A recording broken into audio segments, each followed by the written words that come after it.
Bismillah, alhamdulillah, wala haula wala quwata illa billah. Singkat, padat, kita akan membagi tugas saya, Pak Yunus, dengan Pak Yudi.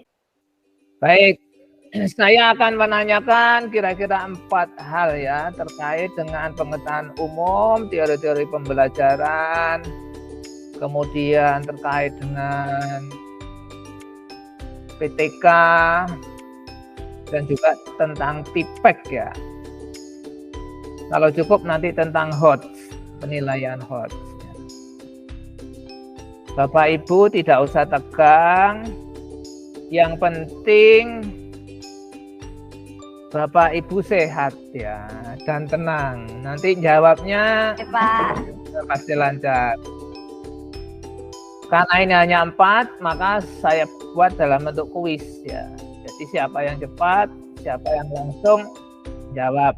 Angkat tangan, klik tanda jari 5 itu ya, tanda raise hand, tanda angkat tangan. Baik, yang pertama, Bapak Ibu kalau mengajar sekarang ini harus mengikuti kemajuan teknologi modern ya. Ada yang nyebut era industri 4.0 atau 4.0. Ada juga yang nyebut dengan era web 3.0 yang menggunakan blockchain ya, teknologi blockchain. Atau era sosial 5.0 ya, yang menggunakan medsos yang serba canggih. Nah, ada yang disebut dengan TIPEK Bapak Ibu. Jadi guru harus akrab dengan TIPEK. Silahkan dijelaskan apa yang Bapak Ibu ketahui tentang TIPEK, contohnya dan penerapannya di sekolah Bapak Ibu. Nah, ceritakan. Bu Norvia, silakan. Assalamualaikum warahmatullahi wabarakatuh. Terima kasih Bapak. Mohon maaf kalau agak rame, ini masih di kelas. TIPEK menurut saya karena sekarang di era abad 21 kita harus menggunakan teknologi. Sedangkan TIPEK ini adalah penguasaan yang harus dimiliki oleh guru atau pengajar, yaitu berupa pedagogik, cara mengajar, kemudian konteks atau konten dalam pembelajaran, di mana harus diiringi dengan teknologi. Misalnya kalau di kelas kami menggunakan LCD, kemudian video pembelajaran, dan ketika ada asesmen atau mengerjakan asesmen bisa menggunakan seperti Google Form atau Quizzes, seperti itu Pak menurut saya. Baik, atau ketika ada masih Pak, ketika ada pembelajaran yang itu bentuknya praktek bisa dijadikan proyek video pembelajaran untuk anak-anak misalnya, seperti itu. Itu menurut saya Pak. Terima kasih. Terima kasih. Lanjut Bu Nur Hatimah. Oke, terima kasih Pak. TIPEK itu kepanjangannya adalah teknologi, technological, pedagogical, content knowledge. Jadi itu dimana kita tuh dalam pembelajaran mampu mengintegrasikan materi yang sangat sesuai dengan pembelajaran. Kedua, pengelolaan kelas, dan juga dalam pembelajaran itu harus ada penggunaan teknologi video pembelajaran. Dan siswa pun bisa mengakses tersebut baik di kelas maupun di rumah, daring maupun luring. Itu. Kemudian siswa juga mampu menggunakan teknologi tersebut, misalnya mempresentasikan tugasnya dengan teknologi, membuat video, siswa membuat video kemudian dipresentasikan. Itu Pak, teknologi. Asesmen pun juga bisa menggunakan teknologi seperti menggunakan Quizzes, terus game-game yang ada di online bisa menggunakan live worksheet dan lain-lain. Jadi itu Pak, integrasi antara pembelajaran, materi, dan teknologi, seperti itu. Cukup Pak. Baik, terima kasih. Ini pertanyaan lain aja ya, yang 2. Sekarang selain Bu Nur sama Bu Nurnya ini, ada Bu Nur Hatimah sama Bu Nur. Ya. Sama-sama Bu Nur, sama-sama Madura Pak. Oh, sama-sama Madura. Sama-sama Madura Pak. Baik, sekarang ke Pak Sadam ya. Dan Pak Zainul, terserah nih duluan mana ini. Nah, penggunaan TIPEK itu mendorong guru agar kreatif, agar inovatif, yang di abad 21 itu disebut dengan 4C. Jadi guru harus memiliki kompetensi 4C di abad 21. Coba jelaskan Pak Zainul atau Pak Sadam dulu, terserah. Ingat kan 4C? Ya, Pak Sadam dulu jelaskan. Tapi agak lupa, Pak. 4C yang pertama. Ya, Pak. Ya, komunikatif terus apa? Komunikatif itu harus bisa menggunakan media sosial sehingga bisa dan waktu juga kolaboratif kerjasama antara siswa dan siswanya, karena ketika dipusatkan pada siswa, kemudian ada yang kreatif, harus siswa harus terbiasa dalam satu lagi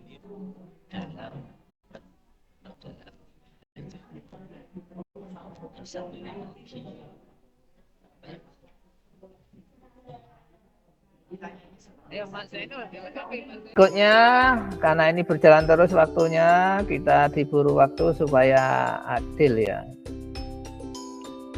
Yang kedua, pertanyaan saya tentang apa ini ya? Tentang kurikulum merdeka saja. Bapak Ibu sudah melaksanakan kurikulum merdeka? Sudah, Pak. Sudah, Pak. Baik, dalam kurikulum merdeka itu Bapak Ibu sebagai guru harus paham dan bisa menerapkan dalam pembelajaran, terutama dalam menyusun RPP ya, yang disebut dengan, nah sekarang bukan RPP, namanya pembelajar ya, yang disebut dengan CP atau Learning Outcome. Learning Outcome itu capaian pembelajaran, CP, dan ATP. Nah, tolong dijelaskan dan bagaimana penerapannya dalam pembelajaran. Siapa dulu?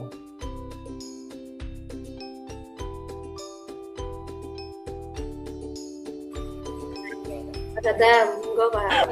Ada yang ngangkat tangan, Pak. Saya dulu, Pak. Sudah, Pak. Oh, Pak Sadam, monggo. CP adalah secara SMA. Anak-anak, Assalamualaikum warahmatullahi wabarakatuh.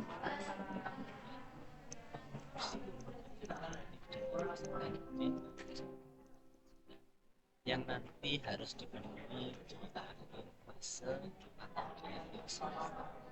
nah, untuk mencapai CP ini nanti diberikan TP, yaitu pembelajaran yang dirinci dari CP. Untuk melaksanakan tujuan pembelajaran ini juga diperinci lagi menjadi TP atau tujuan pembelajaran. Tujuannya ATP ini biar pembelajaran setiap orang nanti ada target khusus dan secara periodik atau bertahap sehingga TP-nya bisa terlaksana lebih selesaikan, dan berikutnya berarti nanti berakhir pada CP yang diselesaikan. Mungkin ada tambahan. Ya, silakan yang lain. Oke, saya Pak. Silakan. CP itu adalah kompetensi yang diharapkan tercapai dalam setiap fase. CP sendiri itu sudah ditentukan berdasarkan SK Dirjen Pendis tahun 2022. Itu sudah ada. Kemudian dari CP dirumuskanlah TP, yaitu tujuan pembelajaran. Tujuan pembelajaran ini biasanya berisi tentang kompetensi yang ingin dicapai dan juga lingkup materi. Contohnya, misalnya fikih Pak Toharoh, maka kompetensi yang ingin diharapkan adalah mampu menganalisis Materinya toharoh, berarti peserta didik mampu menganalisis tentang ketentuan toharoh. Dari TP kemudian kita bisa merumuskan ATP, alur tujuan pembelajaran. Bagaimana TP ini tercapai, urutannya bagaimana. Jadi langkah-langkah untuk mewujudkan TP itu namanya ATP, alur tujuan pembelajaran. Seperti itu Pak. Jadi bisa dengan urutan materinya. Misalnya pertama mengenal alat bersuci, kemudian tata cara bersuci dari najis dan seterusnya. Kemudian barulah disusun modul ajar. Seperti itu Pak. Baik, terima kasih. Ini Pak Zainul malah masuk dengan 2 gadget ya. Halo Pak Zainul, sudah sambung? Kalau sudah bisa gabung. Mungkin Bu Nurfia bisa menambahkan? Oke. Kalau TP, kalau CP dulu Pak, nggih. CP itu memang sudah given dari SK Dirjen Pendis. Dan kalau CP, kalau TP tujuan pembelajaran ini bisa kita bentuk melihat dari CP tersebut Pak. Nanti di TP tersebut nanti kita bisa membagi lagi menjadi alur tujuan pembelajaran untuk membentuk atau menyelesaikan TP tersebut kita bagi lagi menjadi alur tujuan pembelajaran. Nah, dari ATP tersebut nanti Pak kita bisa membuat modul ajar. Seperti itu Pak.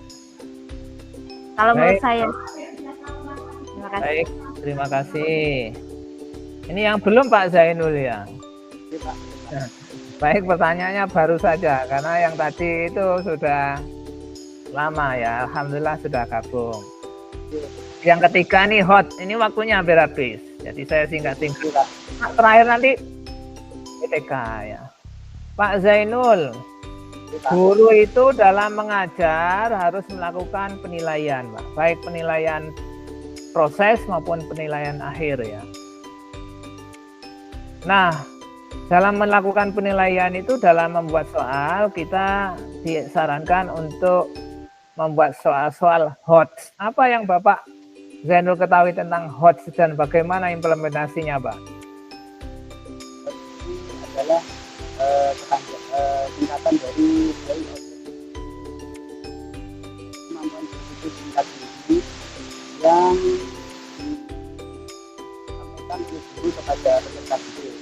Dalam hal ini, dalam penilaian ini menyajikan dalam bentuk satu yang intinya menyampaikan satu kata kunci agar peserta didik tersebut tidak langsung mengikuti kata kunci tersebut, tetapi berpikir melalui berbagai tingkat kognitif anak agar anak menggunakan tingkat kemampuan berpikirnya tingkat kognitif 1, kognitif 2, ketiga dan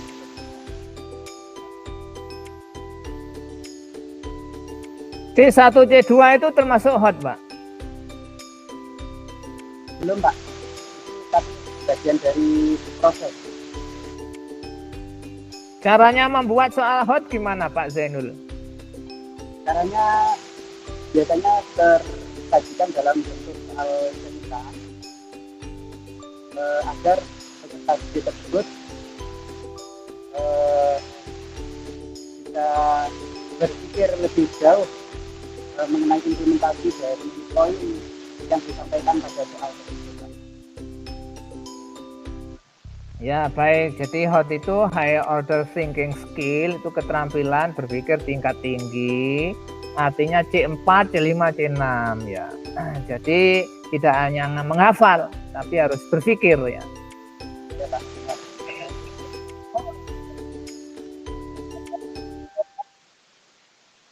Caranya hilang, Pak.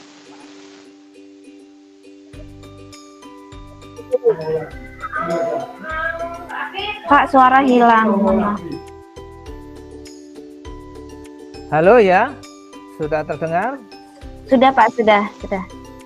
Jadi soalnya harus ada stimulus. Stimulus itu rangsangan, bisa dalam bentuk cerita, tabel, gambar, macam-macam ya. Yang kedua ada pokok soal. Pokok soal itu pertanyaannya itu sendiri, harus jelas. Yang ketiga ada opsi.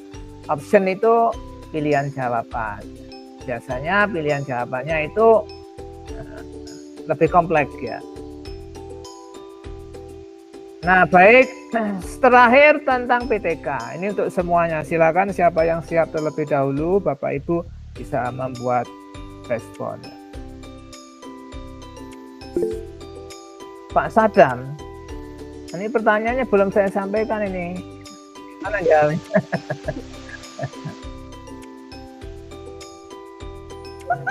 Semangat, Pak. Ya, enggak apa-apa. Pertanyaannya sederhana. Bagaimana Bapak Ibu yang Bapak Ibu lakukan ketika membuat judul PTK? Pak Sadam, silakan, Pak. Ya, masalah itu kesenjangan ya antara harapan dengan kenyataan. Kesenjangan antara teori dengan fakta. Tapi masalah tidak hanya KKM-nya belum tercapai ya, masalah itu banyak sekali ya. Bisa di-input, bisa diproses, bisa di-output. Baik, lanjut. Pak Zainul, judul PTK-nya apa Pak Zainul? Halo Pak Zainul, belum di... Ya. Di PTK saya peningkatan hasil belajar pada praktek sholat jamaah dengan menggunakan metode Judulnya gimana? Ulangi Pak Zainul. Upaya peningkatan hasil belajar pada praktek sholat jamaah dengan metode demonstrasi. Ya, nanti disempurnakan ya di kelas berapa. Kalau ada topiknya tadi tentang sholat ya. Baik Pak Zainul. Jika membuat PTK itu kan ada siklus-siklus Pak Zainul. Gimana ceritanya itu? Siklus adalah suatu proses yang digunakan untuk menyelesaikan permasalahan dalam PTK yang penelitian yang kita buat, dan di dalamnya terdapat beberapa fase. Yang pertama adalah persiapan atau perencanaan, yang kedua adalah pelaksanaan, yang ketiga adalah observasi, dan yang keempat adalah refleksi.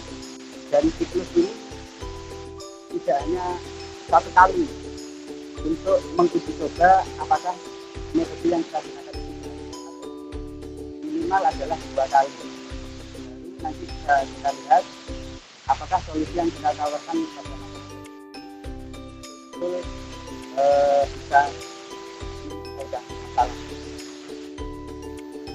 Baik, terima kasih Pak Zainul. Bu Nur, terserah yang mana ini Bu Nur, silakan dilengkapi tentang siklus PTK itu gimana sebenarnya itu. Oke Pak, PTK itu memiliki beberapa langkah atau prosedur penelitian. Ada beberapa prosedur yang terdiri dari 2 siklus. Masing-masing siklus ada 4 tahapan. Yang pertama itu tahapan perencanaan, tahapan tindakan, tahapan observasi, dan tahapan refleksi. Yang pertama itu tahapan perencanaan. Jadi kita membuat rencana dulu Pak. Misalnya PTK saya tentang peningkatan hasil belajar melalui media pembelajaran interaktif live worksheet. Jadi saya membuat modul, membuat penilaiannya, instrumen penilaiannya, membuat LKPD, itu perencanaan. Kemudian aksi, kita melaksanakan aksi PTK tersebut di kelas. Seperti itu. Kemudian observasi, kami mengamati kegiatan PTK di kelas, mengamati bagaimana respon siswa. Kemudian terakhir refleksi, itu kita merefleksikan, mengevaluasi PTK kita, hasilnya bagaimana. Mungkin cukup seperti itu Pak. Baik, Bu Nurvia, tadi kan ada 4 ya. Ada 4 tahap dalam siklus itu. 3P, 1 Nggih, Pak.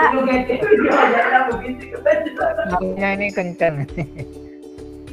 Ya, 3P, 1R. P pertama perencanaan, P2 Perencanaan. P3 pengamatan, R-nya refleksi. Pertanyaan saya yang pengamatan. Yang dimaksud pengamatan itu atau observasi itu apa sebetulnya, Bu Nur? Observasi itu berarti kita memantau atau melihat anak-anak hasil dari pembelajaran kita tadi yang sudah misalnya contoh proposal saya ya Pak, itu PJBL dengan penugasan video tutorial untuk meningkatkan motivasi belajar siswa pada mata pelajaran fikih kelas 7A MTSN Kota Batu. Nah, misalnya setelah melakukan pelaksanaan pada PTK tersebut, nanti kita melihat hasil, mengobservasi hasilnya, apakah benar-benar anak-anak itu motivasi belajarnya meningkat atau standar seperti biasa. Jadi berarti permasalahannya belum bisa diselesaikan dengan siklus itu, seperti itu Pak. Nanti observasi itu pengamatan hasil dari action kita. Itu menurut saya Pak. Terima kasih. Terima kasih. Jadi pengamatan atau observasi itu artinya mengumpulkan data ya. Tidak hanya dilihat aja mengumpulkan itu, tapi diwawancarai itu termasuk observasi. Bukan survei, memakai checklist itu aja juga observasi, pengamatan. Artinya mengamati supaya kita tahu ya, dapat datanya lah. Dapat data tidak hanya dilihat. Selain menggunakan lembar observasi, bisa wawancara, bisa dokumentasi, direkam, difoto. Itu juga bagian dari pengamatan ya. Nah, setelah semua lengkap, dianalisis, nah, baru dievaluasi, bisa ketahuan mana kurangnya, mana baiknya, yang kurang diperbaiki di langkah-langkah berikutnya. Jadi PTK itu sesungguhnya pembuktian RPP, pembuktian modul ajar. Nah, langkah-langkah yang ada dalam modul ajar harus sama seperti yang di PTK tadi. Jadi PTK itu laporan dari modul ajar, laporan dari RPP. Gimana buktinya ya? Lalu dianalisis. Baik, ini sudah 11.47 ya. Kita waktunya geser ini ke kelompok 1. Nah, silakan. Selamat datang Pak Rustam. Oke, monggo, terima kasih atas partisipasinya. Nanti gabung lagi ya. Sudah lengkap Bapak Ibu? Sudah Pak. Oke, Bu Nur Khotimah. Ada? Ada Pak Hadira. Alhamdulillah. Pak Muhammad Zainul. Alhamdulillah. Bu Nurvia. Hadir Pak. Oke, Pak Muhammad Saddam. Oke, makasih Pak Saddam sudah dibuatkan link. Oke, alhamdulillah Bapak Ibu, kita bisa bertemu di siang hari ini dalam rangka kompre ya. Komprehensif. Sehat semua ya? Nah, tenang aja, gak usah bingung. Gak usah berdek, santai wae. Nah, kebingungan akan membuat kekacauan pikiran kita. Menghemat waktu ya, menghemat waktu. Untuk RPP itu sudah terkait semua kemarin ya. Nggih Pak, udah. Nah, sudah dapat nilai semua kan? Sampun Pak. Nah, nilainya hijau semua. Alhamdulillah. Nggak bahaya kan? Sekarang tambahan aja yang ngaji itu aja. Ya. Ngaji, SPTG. Di situ kan ada 2, tulis dan membaca. Ya. Berarti Bapak Ibu biar cepat. Nah, ini kan ada 4 ya, Bu Nur, Pak Zainul, Bu Nurvia, dan Pak Saddam. Jenengan nulisnya itu nulis apa sing penak itu? Al-Fatihah ya? Nulis ya, Al-Fatihah. Ya Pak, Manu. Ampun, Al-Fatihah itu kan rukun sholat. Ya wis itu aja ditulis, sing apik. Kayak kaligrafi ora apa-apa. Ditulis di kertas, kemudian difoto, kemudian setorkan saya. Itu yang tulis. Ya. Nanti nyetornya Japri aja wes, cek di grup ya. kasih nama biar saya nggak keliru. Ini punya siapa?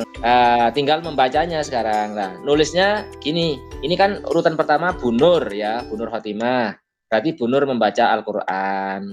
Yang Pak Zainul, Bu Nurvia, Pak Sadam bisa nulis Al-Fatihah. Berikutnya nanti Pak Zainul yang baca, yang lain bisa nulis Al-Fatihah. Nanti kok yang foto hari ini ya. Yang disetorkan biar dapat nilai. Oke ya. Nah, untuk Al-Fatihah ini surat apa ini yang dibaca? Surat apa? Manut Pak. Saja nih. 30 itu baca 30. Al-Baqarah. Oke, buka Al-Baqarah. Al-Baqarah. Ayat berapa? Ayat pertama. Oke. Bu Nur. Al-Baqarah ayat pertama. Dibaca. Oke, yang lain nulis Al-Fatihah. Ya, yang lain nulis Al-Fatihah. Oke, monggo Bu Nur. Bu Nur ini dari mana, Bu Nur? Probolinggo, Pak. Asli Probolinggo. Penempatan Blitar. Oh, Blitar. Probolinggo, tempatan di Blitar. Oke. Dibaca dulu ya, Bu Nur. Al-Baqarah ayat pertama. Ya. A'udzu billahi minasyaitonir rajim. Bismillahirrahmanirrahim. Alif lam mim. Dzalikal kitabu la raiba fihi hudal lil muttaqin alladzina yu'minuna bil ghaibi wa yuqimuna sholata wa mimma razaqnahum yunfiqun. والذين يؤمنون بما أنزل إليك وما أنزل من قبلك وبالآخرة هم يوقنون. Ya cukup Bu. Sampun. Waduh, antusias terus noe. Bu Nur, ada tajwid sedikit ya. Hudal lil muttaqin. Hudal itu bacaan apa? Ada tanwin ketemu lam. Ya, bacaan apa, Bu? Idgham bila gunnah, Pak. Idgham bila gunnah. Wa mimma razaqnahum yunfiqun. Wa mimma mim tasdid. Bacaan tasdid gunnah. Gunnah. Yunfiqun. Nun matinya, Pak. Nun mati bertemu dengan fa ikhfa. Ya. Kemudian yunfiqun itu mat arid li sukun. Iya. Huruf ikhfa ada berapa, Bu? 15. 15. Jim zalzal zai sin shin sadda tada fa qaf kaf. Benar nggih, Pak? 15. Betul. Unzila min qabli. Unzila nun mati ikhfa, Pak. Ikhfa min qablik Sama ikhfa. Sama ikhfa. Oke. Sudah, Bu Nur? Itu aja, cukup. Ya, sampean bisa lanjutkan nulis Al-Fatihah ya. Terima kasih, Pak. Ya, dilanjutkan oleh